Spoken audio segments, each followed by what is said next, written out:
जय मसीह की सबको। आज का डिवोशन में आप सबका स्वागत है। इस डिवोशन को मैं एक एग्जाम्पल के साथ शुरू करना चाहता हूँ। वो एक ट्रेन के बारे में, ट्रेन कैसे चलती है। जब तक ट्रेन ट्रैक पे होता है तब भी वो ट्रेन चल सकता है। ट्रेन ट्रैक पे नहीं होता, वो ट्रेन आगे चलना काफी मुश्किल है। मुश्किल भी नहीं, चला भी नहीं सकता। ये ट्रेन और ट्रेन ट्रैक, ये दोनों एक रिलेशनशिप टाइप का लग। तो मैं एक एग्जांपल इसीलिए ले रहा हूँ कि आज का डिवोशन भी तो रिलेशनशिप के बारे में है, हमारा और मसीह का रिलेशनशिप। अबाइड इन क्राइस्ट, परमेश्वर में बने रहना। जैसे कि हमने इस एग्जाम्पल में देखा है कि जब तक ट्रेन ट्रैक पे है तभी वो ट्रेन चल सकती है और आगे अपने डेस्टिनेशन तक पहुंच सकती है। हम भी जब तक हम परमेश्वर में बने रहते हैं हम आगे बढ़ सकते हैं और परमेश्वर का जो भी योजना है हमारे जीवन में पूरा होगा। जब हम सोचते हैं परमेश्वर में बने रहना, हमें एक बाइबल वर्स याद आता है, वो है यूहन्ना 15 उसका 4 और 5वीं आयत। ऐसा लिखा है, तुम मुझ में बने रहो और मैं तुम में। जैसे डाली यदि दाखलता में बनी ना रहे तो अपने आप से नहीं फल सकती, वैसे ही तुम भी यदि मुझ में बने ना रहे तो नहीं फल सकते। मैं दाखलता हूँ, तुम डालियां हो।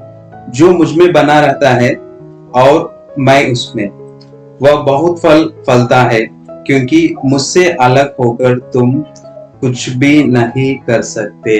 आमीन। इस डिवोशन में हम 3 बातों में फोकस करेंगे। अबाइड इन क्राइस्ट, परमेश्वर में बने रहना।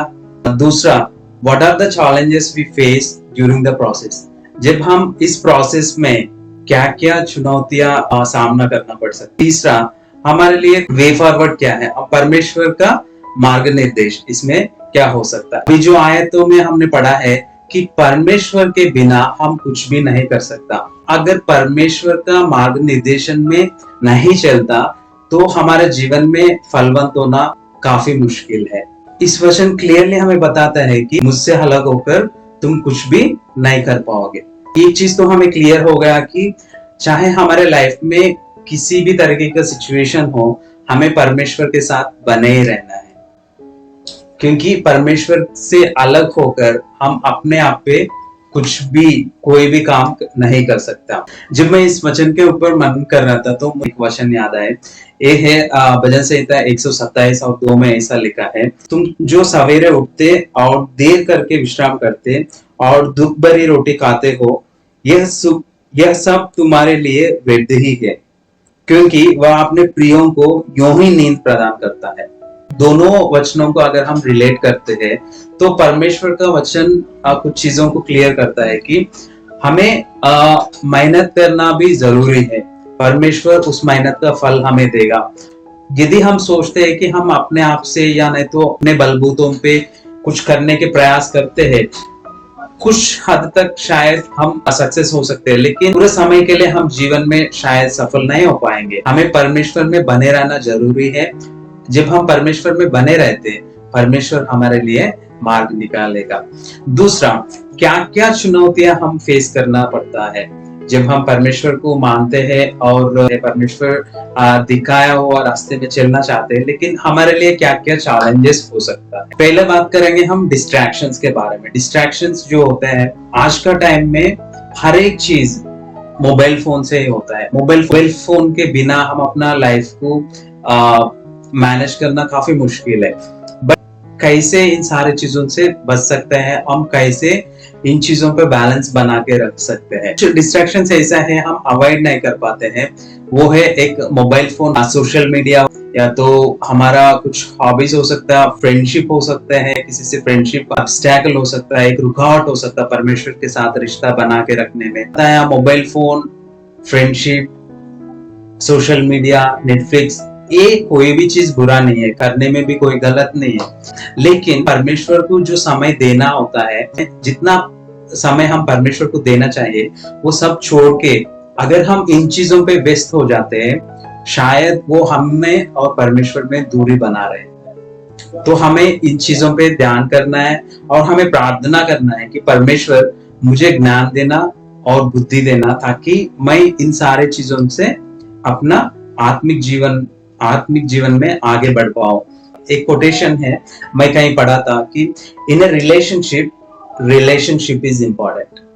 यस, कोई भी रिश्ता हो, रिश्ते में रिश्ता ही महत्वपूर्ण है। तो कई बार आप लोग ऑब्जर्व किया होगा कि जो लोग रिलेशनशिप में हैं, फ्रेंड्स को कट कर देते हैं और कई चीजों में टाइम निकाल के ओनली रिलेशनशिप को प्रायोरिटाइज कर देते हैं। कि अगर हमें परमेश्वर के साथ बने रहना है तो हमें परमेश्वर के साथ बिताने का समय प्रायोरिटाइज करना पड़ेगा। और दूसरा, business. I am not talking about business, but business जो होता है काफी देर व्यस्त रहना, मतलब हम इतना काम में और घर का कामों में और कई चीजों में इतना व्यस्त हो जाते हैं कि हम परमेश्वर के लिए समय नहीं दे पाते हैं। कई बार इतना कोशिश करते हैं हम अपने बलबूतों पे कि हमें ऐसा लगता है कि, और धीरे धीरे ये बिजनेस क्या करता है, हमारे लाइफ से परमेश्वर का शांति को दूर कर देता है और हमें ऐसा लगने लगता है कि ये जॉब मेरे लिए सब कुछ है, ये करियर मेरे लिए सब कुछ है, अगर ये करियर नहीं होता तो मेरा लाइफ बेकार है। जब हम मसीह में बने रहेंगे, पवित्र आत्मा हमें अगुवाई करेगा कि हम अपने कार्य क्षेत्र में भी परमेश्वर का राज्य के लिए कैसे एक आशीष का कारण बन सकता है।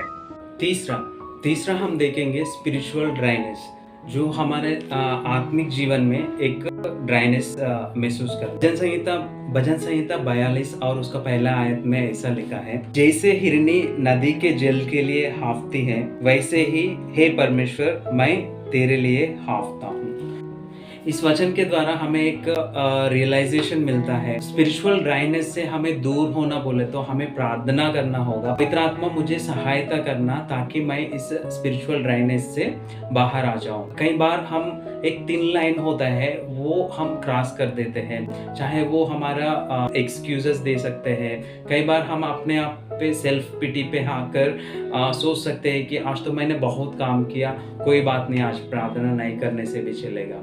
हमें हमेशा माइंड में रखना है कि मुझे परमेश्वर के साथ जो समय बिताना है, किसी चीज के लिए मैं नहीं दे सकता। हम प्रार्थना करते हैं, पवित्र आत्मा हमें सहायता करेगा, पवित्र आत्मा हमें अगुवाई करेगा किस चीजों पे हमें ध्यान देना चाहिए और किस चीजों पे हमें ध्यान नहीं देना चाहिए। और प्रार्थना करना होगा कि जैसा इस वचन में बता रहे कि हमें परमेश्वर के साथ समय बिताने में एक्साइटमेंट फील करना चाहिए। We have to be thirsty enough to spend time in the presence of God. इसलिए हम प्रार्थना के द्वारा पवित्र आत्मा का हेल्प लेना चाहिए ताकि हम मसीह में बने रहेंगे और परमेश्वर का जो समय है हम ठीक से दे पाए। हम देखेंगे कि इस चुनौतियों को हम कैसे सामना कर सकते हैं। What is the way forward to avoid these obstacles? Spiritual dryness को हम दो चीज़ों के द्वारा दूर कर सकते हैं। एक है daily devotion, be planted where you are. हम हर रोज परमेश्वर के साथ समय बिताना जरूरी है। आप में से काफी लोग जानते होंगे कि डेली डिवोशन हमारे लिए कितना इम्पोर्टेंट है। दिन में जो भी कार्य करना है उसके लिए हमें एक अगुवाई मिलता है, उसके लिए हमें एक एंकरेजमेंट, मोटिवेशन और एक स्ट्रेंथ मिलता है। अगर जो भी नहीं कर पा रहे या नहीं तो कुछ दिन करके छोड़ दिया, तो उन लोगों के लिए मैं एक रिमाइंडर देना चाहता हूँ कि प्रार्थना करें ताकि परमेश्वर मुझे उस समय देना ताकि मैं सुबह उठने के बाद डेली डिवोशन में अपना समय, डेली डिवोशन के साथ अपना दिन शुरू करो। Amen. So इसके बाद आता है be planted where you are and be faithful. ये बहुत ज़रूरी है।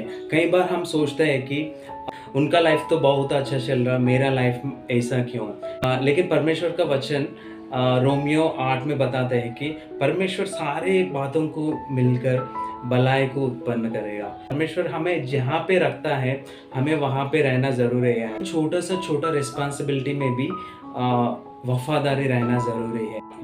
And the second point is be faithful where you are. जो भी परमेश्वर हमें जिम्मेदारियां दिया है, चाहे वो अपना जॉब को लेकर हो, परिवार को लेकर हो, हमें उसमें फेथफुल रहना ज़रूरी है। कई बार हमें लगता है कि कुछ चीज़ें हमारा जीवन में बहुत देरी से हो रही या कुछ विषयों के लिए हम शायद लंबी समय के लिए प्रार्थना कर रहे होंगे। वो मैरिज हो सकता है, शायद वो आपका हीलिंग हो सकता है, वो आपका करियर हो सकता है, शायद वो आपका प्रमोशन हो सकता है।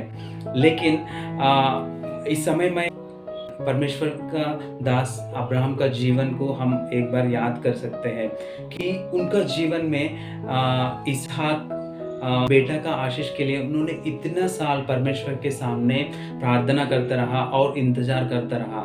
काफ़ी साल बेटे के लिए इंतजार करता रहा, लेकिन उन्होंने परमेश्वर को नहीं छोड़ा और परमेश्वर में बना रहा। एक समय आया और परमेश्वर का जो वायदा था, मैं बहुत सारे लोगों के लिए तुम्हें पिता बनाऊंगा। आज भी अब्राहम सारे विश्वासियों का पिता माना जाता है। हमारे जीवन में कुछ चीज़ें देर हो रहे होंगे, जब हम मसीह में बने रहेंगे परमेश्वर हमारे लिए मार्ग निकालेगा। समय पे जो समय हमारे लिए ठीक है, परमेश्वर उस कार्य को ज़रूर करेगा।